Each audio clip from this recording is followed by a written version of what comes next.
할렐루야. 지난 한 주간도 여러분 주님 안에서 평안하셨습니까? 승리하셨습니까? 아멘. 광고 시간에도 말씀드렸지만 특별히 지난 며칠 동안 쏟아진 폭우로 인해서 우리 거제 곳곳에 많은 피해를 입었습니다. 직접 피해를 입으신 가정들도 계시고 또 어려워하는 이웃과 이 삶의 자리를 바라보면서 마음이 무겁고 이미 지쳐버린 분들도 계실 줄 압니다. 그러나 오늘 예배와 말씀을 통해 성령께서 힘든 가정에게는 위로를, 또한 지친 우리 마음에는 새 힘을 더해 주시기를 축복합니다. 제가 평소 영혼 구원을 위해서 기도하고 있는 이웃분이 계십니다. 그래서 지난 108주년 열린 음악회에도 오셨습니다. 그런데 어느 날부터 며칠 동안 보이지 않으셨습니다. 혹시 무슨 일이 있으신가? 참 걱정이 되었습니다. 그런데 그 후에 만나서 말씀을 들어보니까 이 담낭 쪽에 통로가 막혀서 처음에는 소화가 되지 않더랍니다. 그러다가 점점 복통이 밀려오고 안 되겠다, 병원에 가야 되겠다, 이런 생각이 들어서 급히 병원에 가는데 그 병원 가는 도중에도 심한 오한이 와서 승용차로 가게 되면 신호를 다 지켜야 되니까 빨리 갈 수 없습니다. 그래서 구급차를 불러서 그렇게 병원에 가서 시술을 하고 오셨다라는 말씀을 들었습니다. 참, 그러면서 문득 이런 생각이 들었습니다. 사람의 몸은 통해야 사는구나. 여러분, 우리 몸은 통해야 건강하고 막히면 병이 생깁니다. 뇌로 들어가는 이 혈관이 막히면 뇌경색이 생길 수 있습니다. 또한 심장으로 가는 이 관상동맥이 막히면 심근경색이 올 수 있습니다. 다리로 가는 이 동맥이 막히면 말초 동맥 질환이 생기게 되고, 소변이 내려가는 이 요로가 막히게 되면 요로 폐쇄증으로 인해서 신장 기능들이 다 망가져 버립니다. 이처럼 우리 몸은 어느 한 곳만 잘 통한다고 해서 건강할 수가 없습니다. 피가 흐르고 공기가 흐르고 담즙과 소변을 비롯한 여러 물질이 제 갈 길을 따라서 막힘없이 통하고 흘러야 건강합니다. 그런데 이것은 비단 우리 육체만의 이야기가 아닙니다. 관계도 통해야 위로가 되죠. 마음이 통해야 힘이 됩니다.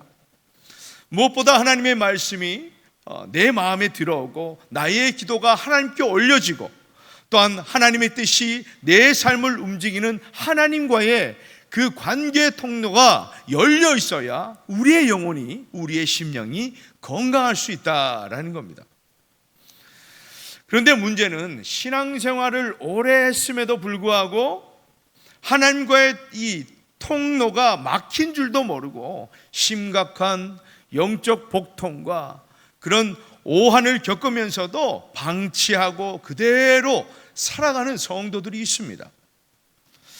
그러면 어느 순간 하나님의 말씀이 더 이상 내 마음을 움직이지 않습니다. 내 생각과 내 계획은 가득한데 하나님의 뜻은 전혀 묻지 않습니다. 결국 이 몸의 통로가 막히면 아프고 병이 생기듯이 하나님과의 통로가 막히면 어떻게 되겠습니까? 우리의 영혼도 서서히 병들고 죽어간다라는 겁니다. 그렇다면 하나님과 이 통로는 왜 막히는 것입니까?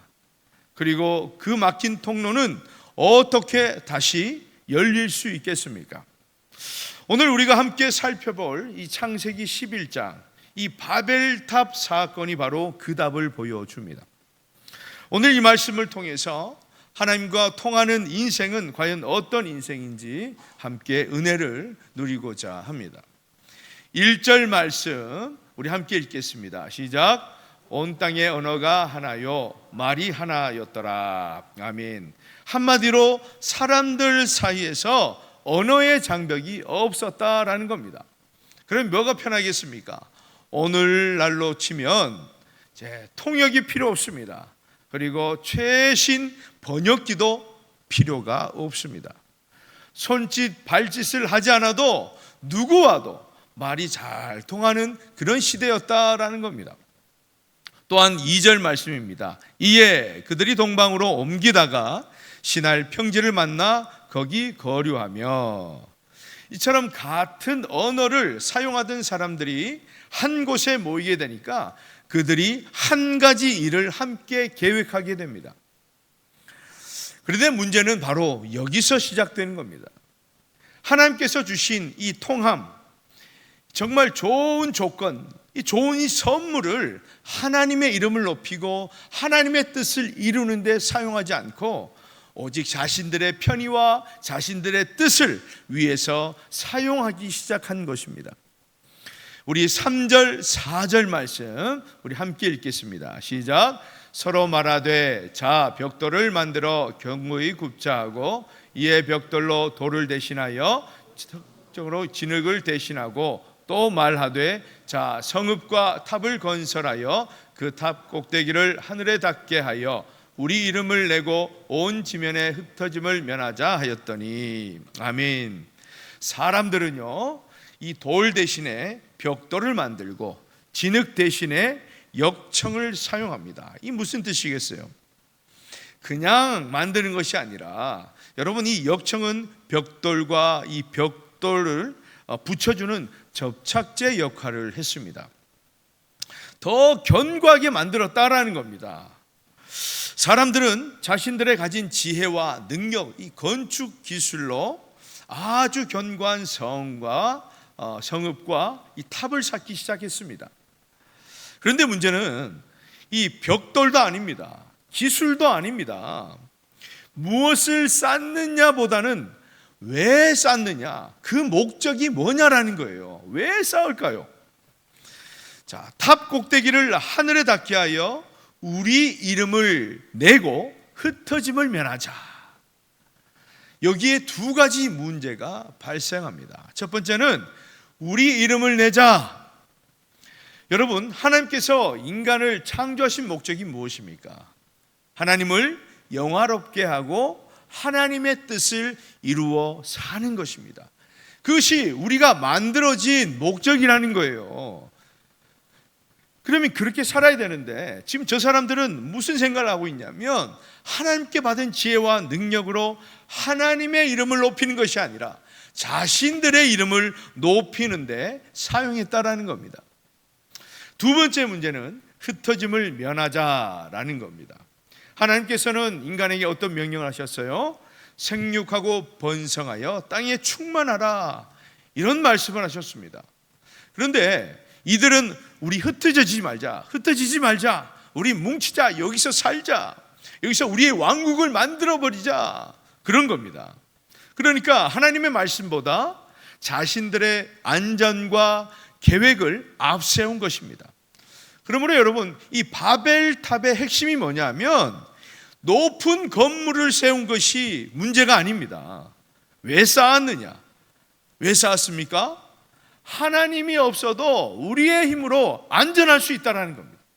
하나님이 없어도 우리의 힘으로 우리의 미래를 보장할 수 있다는 거예요. 이것이 무엇입니까? 인간의 어리석은 교만에 있습니다.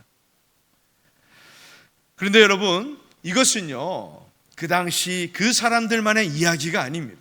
오늘날 저와 여러분의 이야기입니다. 열심히 공부하는 것 훌륭한 일입니다. 돈을 많이 벌고 사업을 성공시키는 것 대단한 일입니다.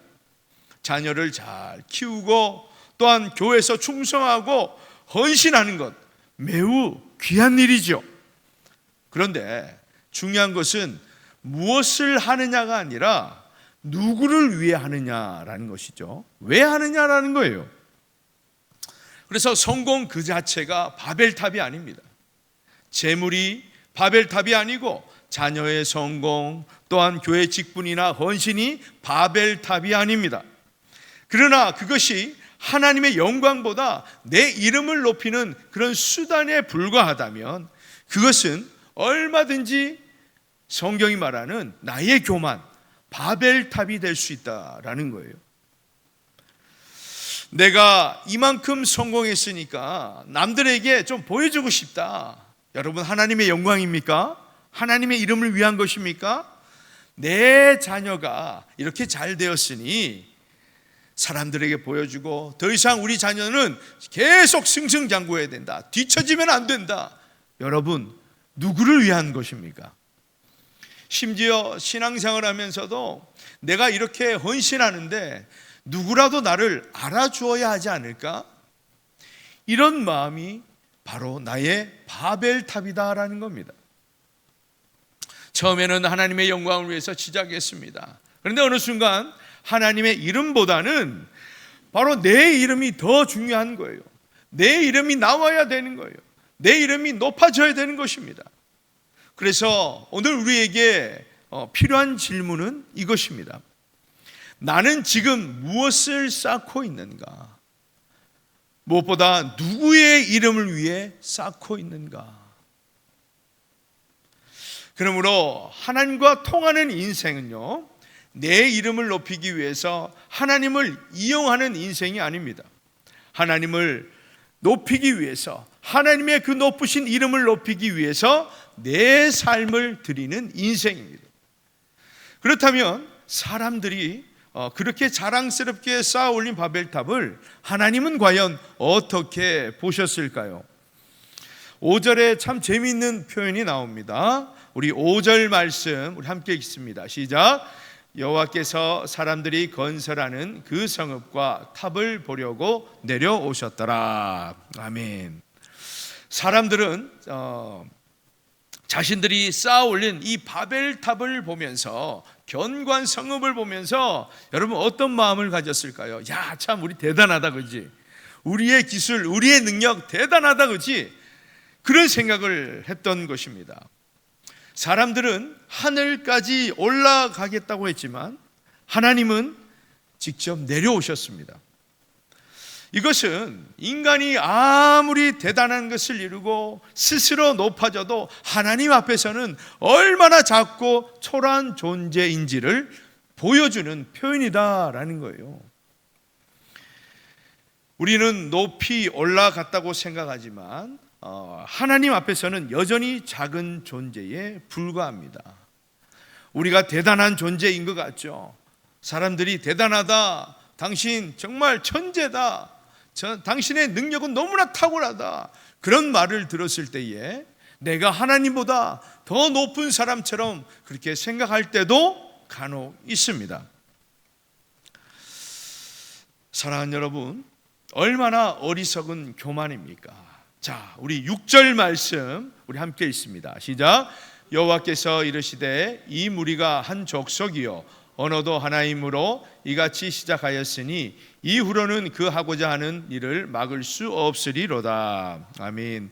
여러분, 이 말씀은요, 어떻게 보면 인간의 능력이 더 커지면 또 강해져서 하나님이 감히 막을 수도 없는 그런 지경에 이를 수 있다라는 것처럼 들릴 수 있습니다. 그렇지 않습니까? 막을 수 없으리로다. 그러니까.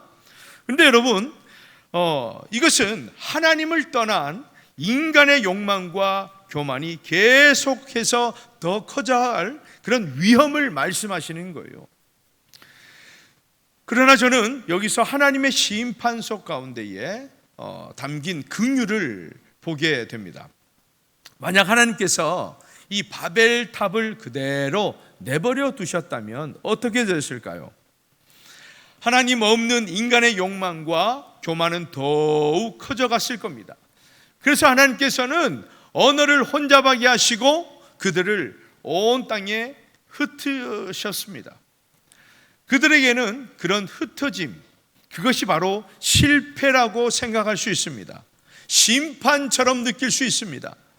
그런데 그 안에는 더 큰 교만과 죄악으로 치닫지 못하도록 하시는 하나님의 긍휼함이 있다라는 겁니다. 우리가 아이들이 참 잘못을 하고 좀 엉뚱한 짓을 했을 때에 우리가 막는 이유가 무엇입니까? 이러다가는 큰일 나겠다, 바늘도둑이 소도둑 되겠다, 그런 마음으로 막아버린 거예요. 때로는 우리가 이해할 수 없는 하나님의 개입으로 인해서 실패의 쓴맛을 보기도 합니다. 그러면서 우리가 하나님께 기도하죠. 아니, 원망합니다. 하나님께 투정하는 거예요. 하나님 왜 그러셨어요?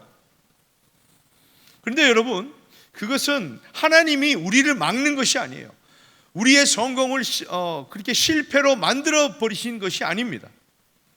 오히려 우리를 방해하려고 하신 것이 아니라 오히려 우리를 살리고 바른 길로 돌이키시려는 은혜임을 꼭 기억할 수 있기를 주님의 이름으로 축복합니다. 그렇지 않으면 여러분, 험한 인생, 우리의 인생 여정이 얼마나 어렵습니까? 얼마나 힘든 일이 많아져요.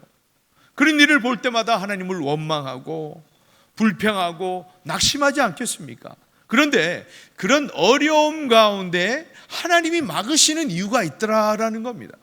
이만큼만 내라, 더 이상 나가지 마라. 여러분, 마지막 7절, 8절, 9절 말씀을 우리 함께 읽겠습니다. 7절, 8절, 9절 시작.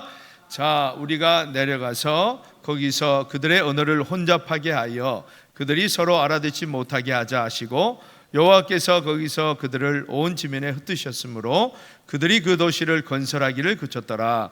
그러므로 그 이름을 바벨이라 하니 이는 여호와께서 거기서 온 땅의 언어를 혼잡하게 하셨음이니라. 여호와께서 거기서 그들을 온 지면에 흩으셨더라. 아멘. 여러분, 한번 상상을 한번 해보세요. 처음에는 통역도 필요 없었어요. 번역기도 필요 없었습니다. 손짓, 발짓도 필요 없었습니다. 그 누구도 다 통했어요. 어제만큼만 해도 서로 잘 통했습니다. 그런데 갑자기 오늘 아침에 딱 보니까 서로 무슨 소리를 하는지 못 알아듣는 거예요. 샬라샬라 하는데 무슨 소리야? 야, 어제처럼 제대로 얘기해봐. 그런데 지금 다들 막 머리를 붙잡고 있습니다. 무슨 소리지? 여러분, 이렇게 되면 일이 되겠습니까? 일이 되지 않겠습니까? 일이 되지 않죠. 사실 같은 한국말을 해도 통하지 않으면, 말귀를 제대로 알아듣지 못하면 일이 안 됩니다. 일이. 그렇죠. 자, 하나님이 그 통함을 끊어버리신 거예요. 그러니까 다들 머리를 붙들면서 혼란이 일어났습니다. 결국 공사는 중단되었고 사람들은 온 땅으로 흩어지게 됩니다. 그래서 그곳의 이름이 바벨이 되었습니다. 성경은 이를 언어가 혼잡하게 된 사건과 연결하여 설명합니다. 사실은 이 바벨이라는 이 원어의 뜻은 혼잡이라는 뜻은 아닙니다. 그런데 이렇게 혼잡하게 된 사건과 연결지어서 설명하는 것이죠. 그런데 놀라운 것은요, 이 바벨탑 사건이 이대로 끝나는 것이 아닙니다. 성경의 흐름을 조금 더 넓게 이렇게 살펴보면 매우 중요한 장면이 이어지고 있더라라는 겁니다. 여러분, 창세기 11장의 바벨탑 사건 이후에 창세기 12장에는 뭐가 나옵니까? 아브라함의 부르심에 대해서 나오죠. 아브라함 그 한 사람을 부르시고 이렇게 약속하시죠. 땅의 모든 족속이 너로 말미암아 복을 얻을 것이라. 여러분, 이 차이를 보십시오.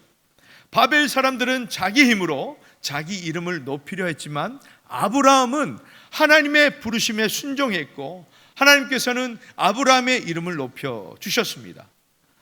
바벨의 길은 나를 높이는 길이지만 이 아브라함의 길은 하나님을 믿고 맡기는 길이었다라는 겁니다.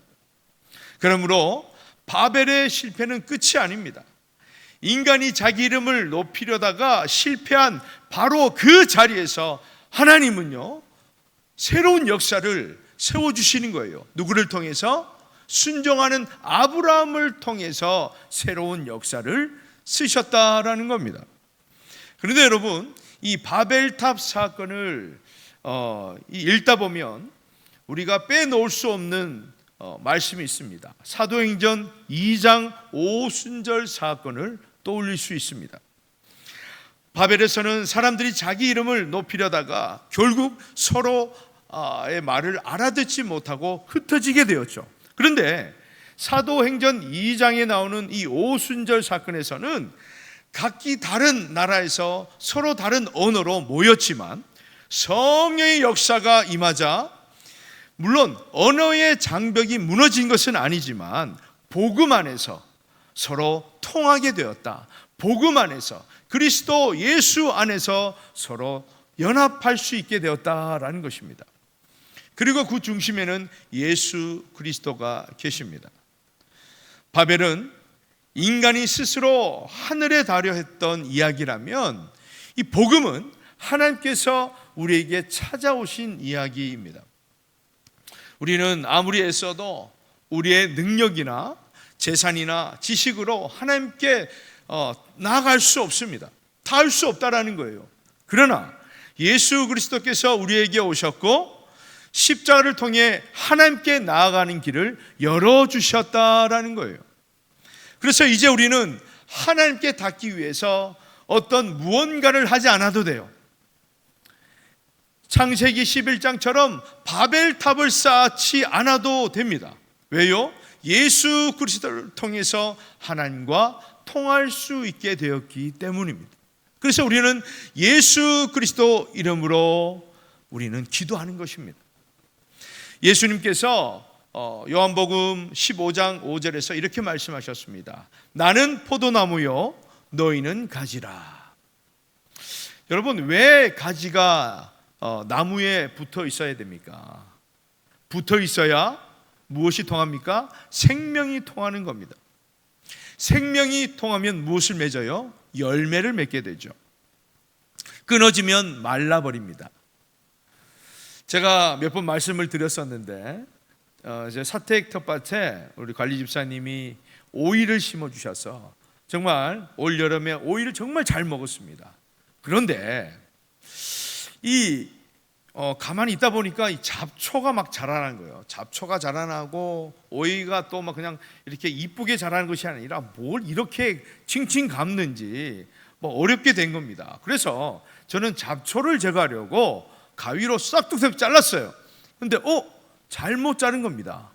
이거 어떻게 테이프로 붙일 수 없나? 이거 큰일 났네. 그러면서 이거 더 이상 제가 할 수 있는 거는 물 주는 것과 물만 줬는데 아플싸 제가 하지 못하는 일을 제가 해버린 거예요. 잘못 잘라버린 것이죠.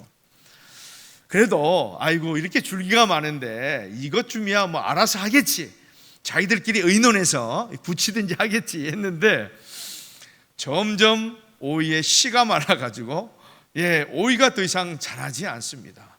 그러면서 마음이 무거워지고 더 이상 밥상에 오이를 올릴 수 없게 되었습니다. 여러분, 이것을 보면서 예수님의 말씀이 생각났습니다. 역시 가지는 붙어 있어야 하는구나. 우리의 신앙도 마찬가지입니다. 교회를 오래 다녔고 직분이 있다고 해서 저절로 열매를 맺는 것이 아닙니다. 예수님과 통해서 그분의 생명이 내 안에 흘러 들어와야 된다는 겁니다. 막히면 우리는 살아갈 수 없어요. 열매를 맺을 수 없다라는 겁니다. 사랑하는 여러분, 저와 여러분은 하나님과 통하는 인생입니까? 아니면 세상과 잘 통하는 그런 인생입니까? 혹시 지금 하나님과 나와의 사이를 막고 있는 것은 무엇입니까? 내 이름을 높이고 싶은 그런 교만일 수도 있습니다. 내 뜻을 내려놓지 못하는 고집일 수도 있습니다. 하나님보다 물질이나 성공을 더 의지하고 하나님 중심이 아니라 내 중심으로 살아가는 그런 잘못된 신앙, 잘못된 믿음이 막힘의 원인일 수 있습니다. 여러분, 그것이 무엇이든 간에 그냥 방치하고 넘어갈 것이 아닙니다. 하나님과의 관계를 막고 있다면 온전히 회개하고 내려놓으시기를 주님의 이름으로 축복합니다. 그래야 삽니다. 오늘 말씀을 시작하면서 제가 이런 말씀을 드렸습니다. 사람의 몸은 통해야 사는구나. 우리의 영혼도 똑같습니다. 하나님과 통해야 삽니다. 하나님의 말씀이 들리고 하나님의 말씀이 내 마음에 들어오고 나의 기도가 하나님께 올려지고 하나님의 뜻에 맞게 내 삶이 그렇게 움직여 살아가야 하는 것입니다. 그러므로 다시 하나님의 말씀 앞에 서시기를 축복합니다. 다시 기도의 자리를 회복하시기를 축복합니다. 하나님의 뜻을 묻고 그 말씀에 순종하시기를 축복합니다. 그리하여서 이번 한 주간도 하나님과의 막혀있던 그 모든 통로가 다 뚫리고 열리고 우리의 영혼이 깨어서 하나님의 말씀과 기도가 살아나고 하나님의 뜻이 우리의 삶을 이끌어가는 그야말로 하나님과 통하는 인생이 되셔서 오늘도 내일도 이번 한 주간도 승리하시기를 주님의 이름으로 축원합니다.